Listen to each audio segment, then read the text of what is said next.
Humans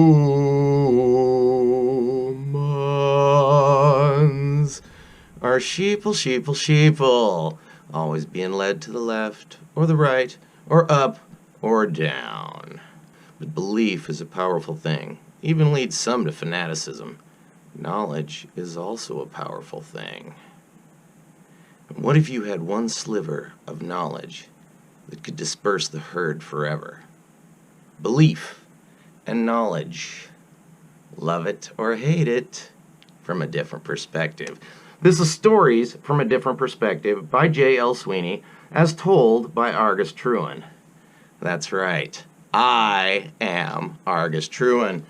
Story number 7. Time to meet your maker. 2281 AD.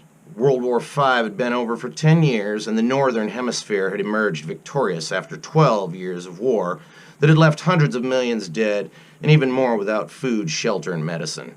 Conventional battles had raged across every continent on the face of the earth.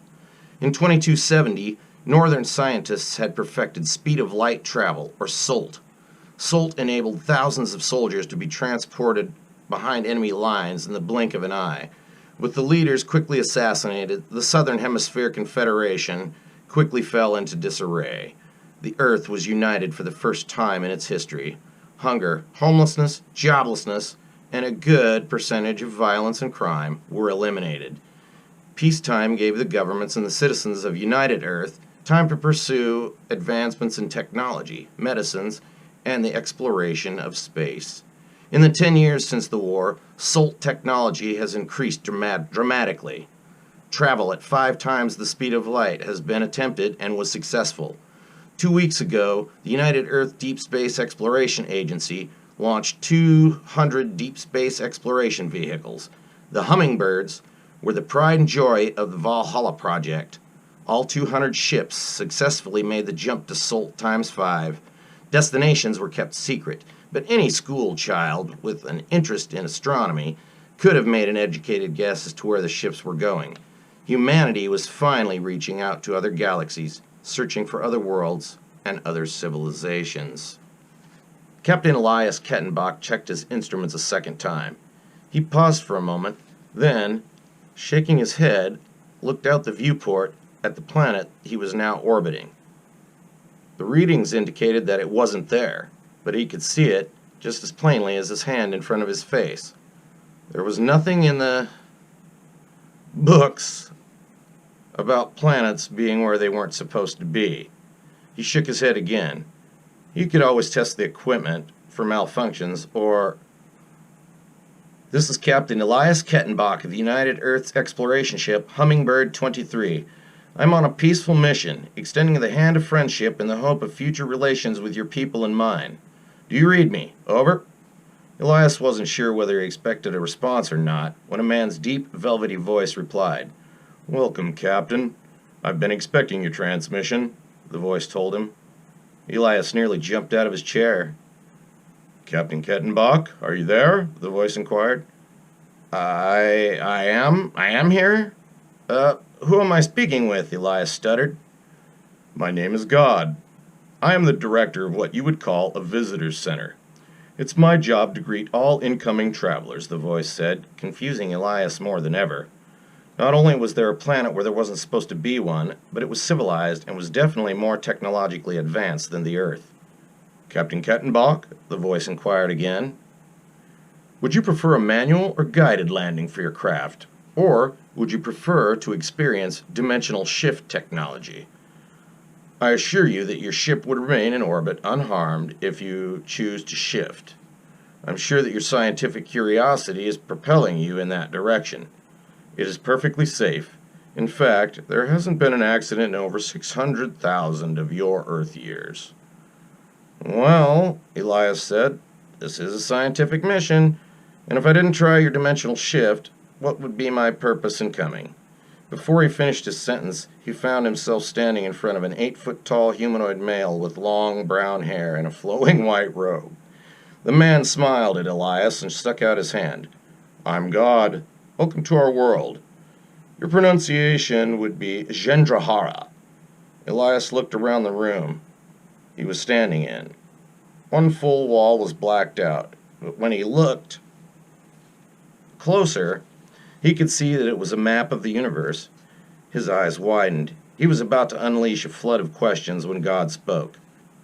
I'm sure you have millions of questions you would like to ask me. I will answer as many of them as I am allowed to. However, for the time being, let's get you accommodated. I'm quite certain that your year here will go by much quicker than you want it to. Elias was instantly suspicious. I never mentioned that I was on a year-long mission. Ah, yes, God replied. There are many things that you will want to know about. Let me start by telling you this. There are billions of worlds out there, Captain. God motioned to the map. From this room, I monitor the ones that have intelligent species on them. We never interfere with their evolutions, he said, pausing. Well, almost never. God smiled again. When they reach a stage of advancement such as you have, I make efforts to guide them here if possible.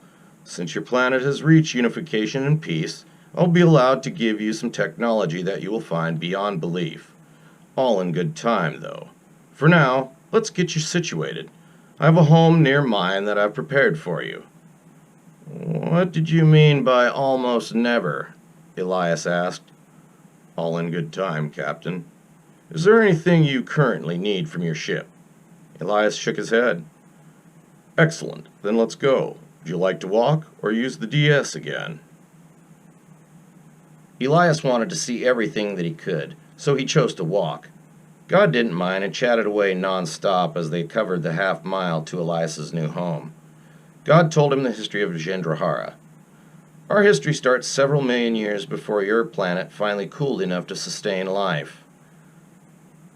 Like humans, we evolved from life that began in our seas. We were traveling through space even before your dinosaurs existed.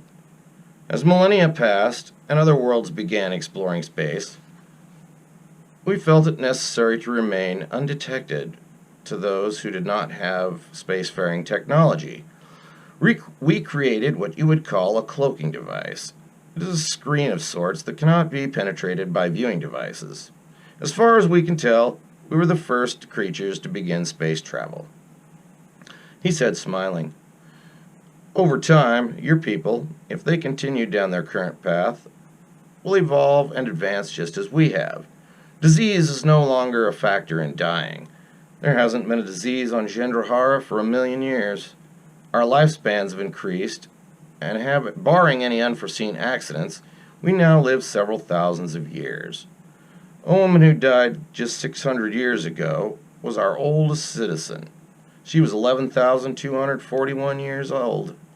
Amazing, isn't it? God chuckled.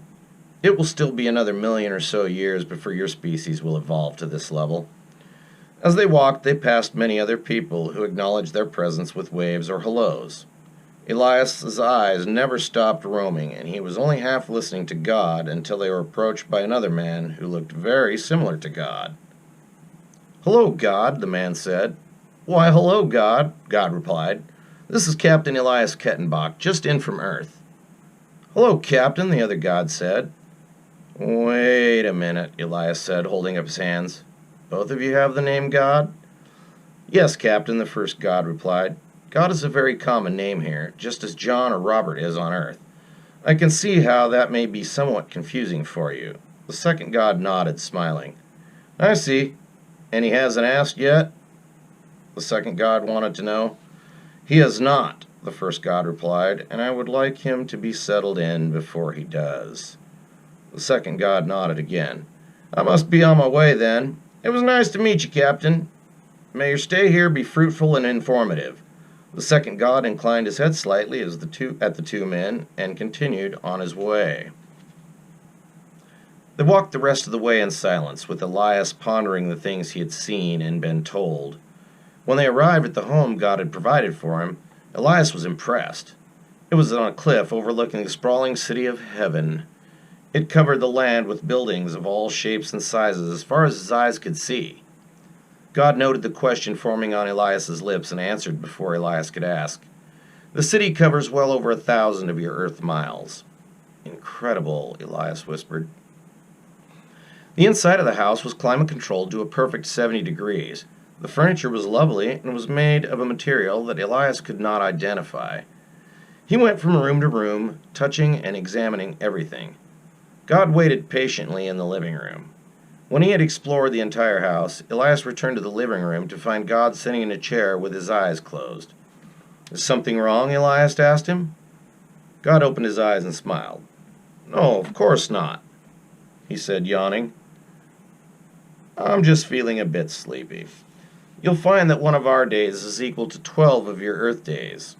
If you find you have trouble sleeping because of the light, just lie down on your bed and say 'sleep' aloud. You will fall asleep and be totally refreshed when you awaken 8 Earth hours later. If you get hungry, there's a food dispenser in your kitchen. You can opt for the multi-nutritional supplement, which will be dispersed in pill form. You take the pill and you will be nourished as though you just ate a 3-course dinner. Or you can opt for the traditional dishes, which I've programmed into this dispenser's memory. Feel free to rest, relax, or explore the city at your convenience.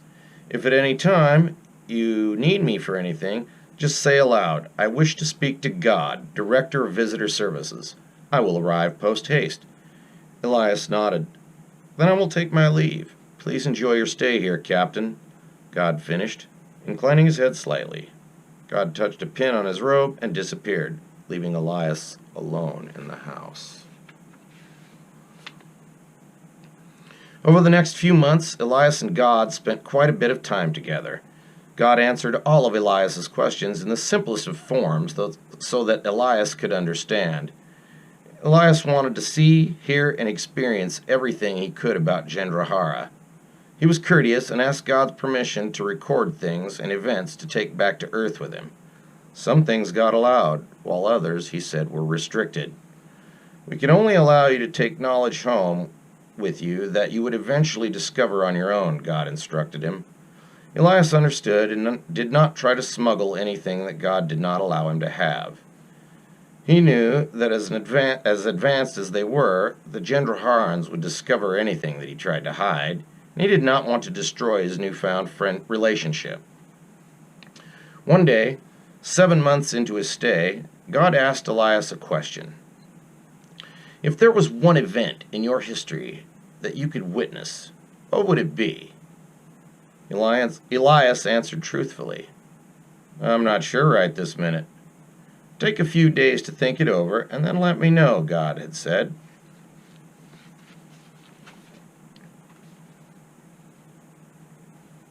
Elias spent the next few days looking over Earth's history in the databank that God had provided for him.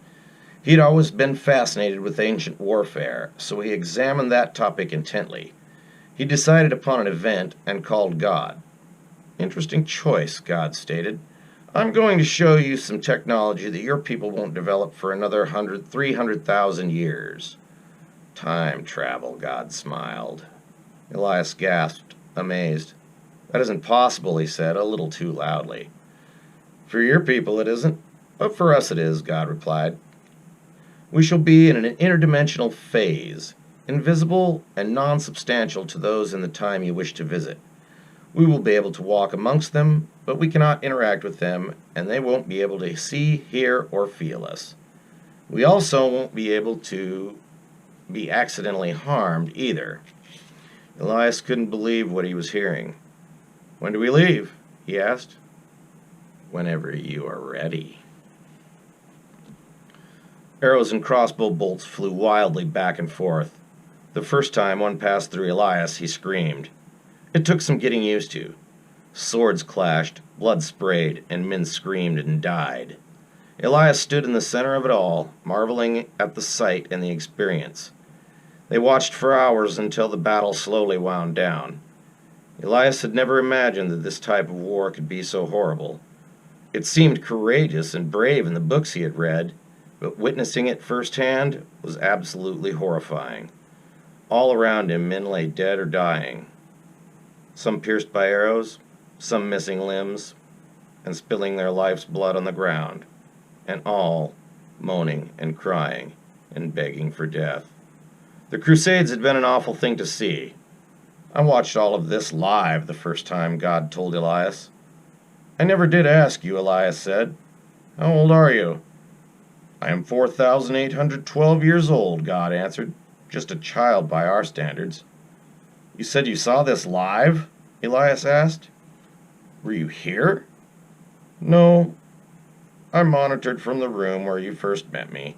And as I said, with our technology, I can view nearly anywhere in the universe in just a few moments. Wow, was all Elias could say.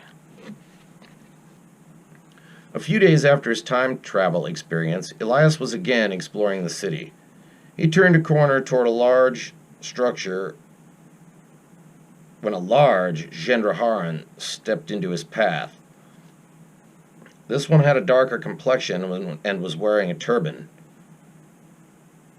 He had wrinkles and his hair was graying.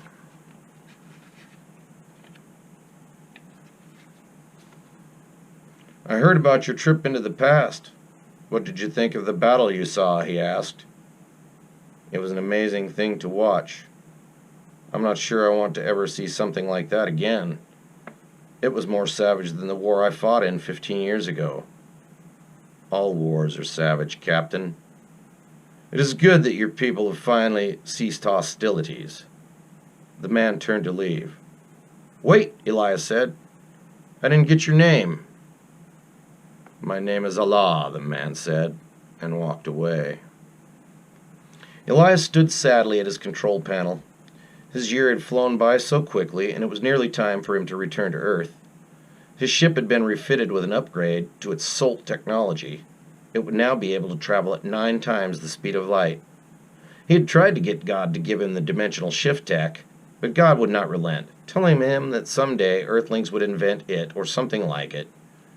Cures for diseases and other beneficial types of technology were uploaded into his shipboard computers.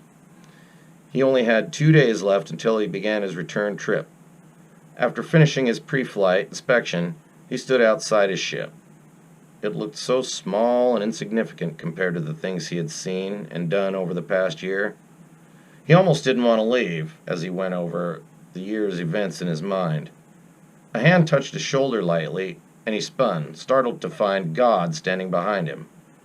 I didn't hear you come up, Elias said, holding his hand over his rapidly beating heart. My apologies, Captain. I shifted in. I did not mean to startle you. No problem, God.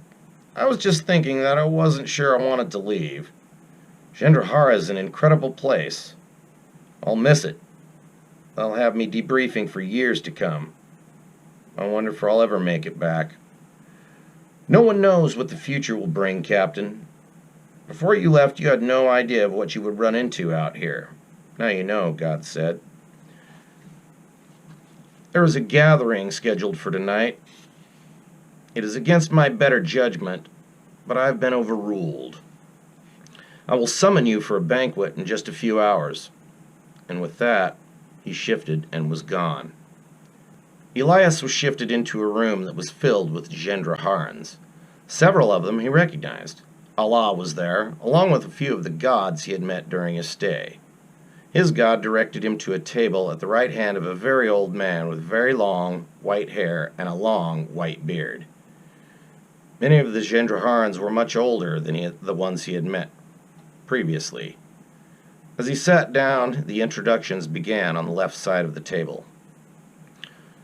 You have already met Allah, Elias, God said. To his left are Zeus, Apollo, Poseidon, Ares, Hades, Hera, Athena, Odin, Freya, Thor, Loki, and Osiris. Elias's head was swimming. To my right are Siva, Vishnu, Kali, Anubis, Horus, and Isis. Sitting at the head of the table is God. Elias was breathless. Captain Kettenbach, the old man at the head of the table began. My name is God. 3,000 years ago, this group seated before you, and others that have already passed on, traveled to your planet on a scientific mission.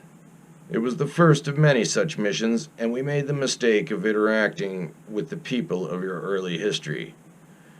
We did not foresee the impact it would have upon your civilization. We made impressions upon your people that were not intended. With our technology, we seemed supernatural to the people of that time period, and they believed us to be gods. We tried to avert the damage we had caused, but it was too late. I myself artificially inseminated the woman named Mary that came to be known as the Mother of Christ. I had taken pity upon her and her husband, not realizing what my actions would bring about. She was not a virgin. Captain Elias, she was infertile. The rest of your holy books were made up over time by those who had seen us or heard of the magic we had performed. After we returned here, we knew that we must never again interfere with the development of other species. I am dying, Captain, and now that your people have developed to a point where they may understand what happened, I've decided to reveal this information to you. Do with it what you will. Remember this, someday, others from your planet will visit Gendrahara, and they too will learn what you have learned. It is a heavy burden that I have placed upon you, and it is unfortunate, but necessary. Now let the feast begin. Elias ate the food in front of him, but hardly tasted any of it. He was in a daze. All of the major religions in the world were not based upon spirituality, but the misinterpretations of those who witnessed things that they should not have. The foundations of spiritual belief had just come crashing down around him. He had not been raised in a religious family, but had many friends that had been. He had no idea of what he should do. He looked at the old man sitting at the head of the table and tried to picture him as a youthful man. Every picture of Jesus that he had ever seen came to mind. Here he was, the man that had started Christianity by accident. Captain Elias Kettenbach looked one last time at the beautiful green and white planet swirling below him in space. Moving out of orbit, he transmitted his final farewell to God. With his new engines, it would only take him 2 days to get home. Engaging them, he vanished from sight. On Gendrahara, God's side. He had not wanted Elias to have that information. It could very well send the Earth back into years of conflict. One small, tiny bit of knowledge to disperse the herd forever.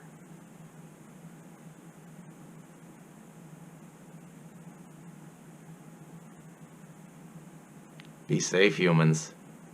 Stay strong. Somehow you'll get through this.